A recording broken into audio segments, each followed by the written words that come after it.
I'm Tina Hughes, the Director of Marketing and Digital Channels here at Yorkshire Building Society. Thank you to everyone that sent in a question. It's great to hear from so many of our members and learn what's important to you. This event and the answers we will provide are not intended as financial advice, and the best course of action for you will depend on your personal circumstances. We're joined today by Ben Merritt, Director of Mortgages, who's going to help us answer some questions that you've posed to us about mortgages and a little bit on interest rates as well. So Ben, thanks for joining. Thank you. First question for you is from one of our members who specifically would like to know why mortgage interest rates are lower for new customers rather than loyal members and borrowers. Yeah, so I mean, mortgage rates can differ dependent upon new and existing customers, due really to how we secure our funding. So new customer rates are often based on the current market conditions as they are today, whereas for existing customers, the rates might be reflective of costs earlier in time. Now, we tend to price products for existing customers up to 4 months before the existing product matures. And sometimes that can mean that new deals are cheaper, but there are other times when existing customers actually benefit from a lower rate. So it just really comes down to timing and how lenders price the products based on those different funding sources. Okay. And what would be a good top tip for those existing customers coming up to their end of their deal, Ben? I'd definitely try and secure a rate as early as you can. If rates do change, you are able to actually switch to a cheaper deal. So if we see rates reducing, all you need to do is phone us up, go online, and you can take that cheaper deal.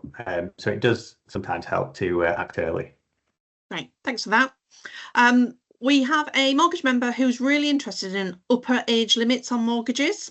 They wonder whether this is simply ageist, because actually when you get a pension, you're really quite clear on income. So they would like to know, why is there an age limit on mortgages?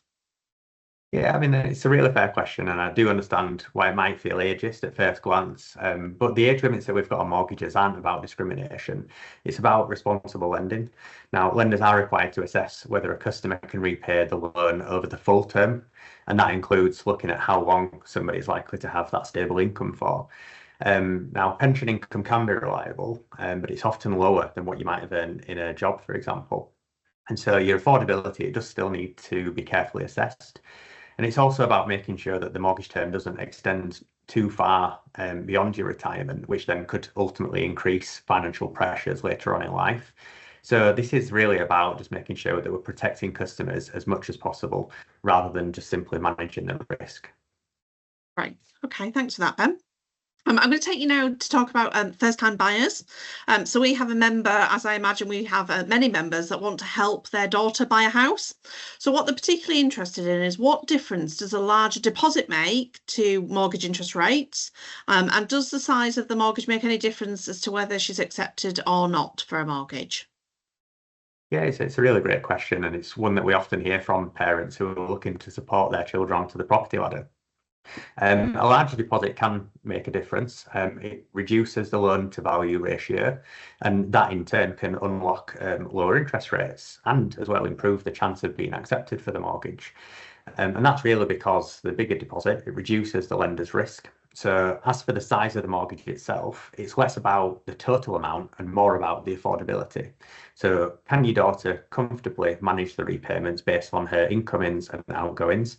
And yes, really, in essence, that deposit does play a key role in both the pricing that you achieve and the eligibility of getting the mortgage. Great. And where might they go for more information or support then? Yeah, so you can go onto our website.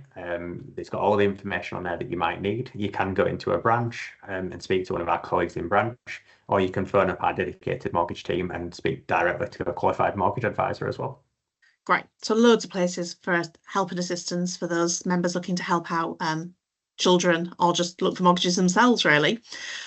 We have another member who said that some time ago they heard we were looking into helping people who rent to get a mortgage, and they're interested on how that idea is developing. Yeah, again, a good question. So we've made some really meaningful progress in this space.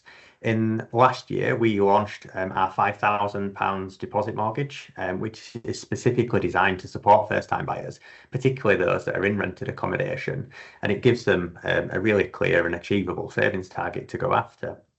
And more recently, we've expanded our new build offering up to 95% loan to value, which means that we'll now lend on a new build house with just a 5% deposit. Now, these homes are often more energy efficient, they're cheaper to run, and that again can help with the affordability point. So all of this really is just about being kind of delivering on our commitment to help renters to take their first step onto the property ladder.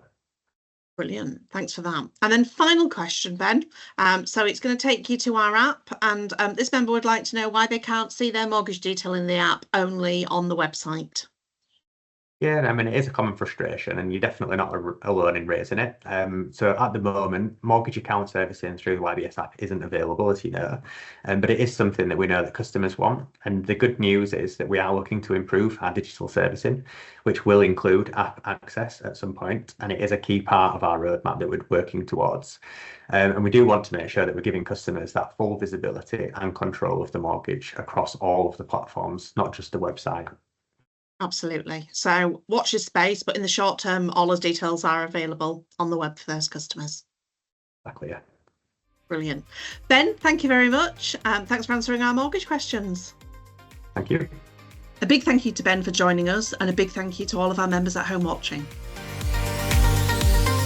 If you enjoyed hearing from our members and our directors answering your questions, please check out YouTube for our other videos.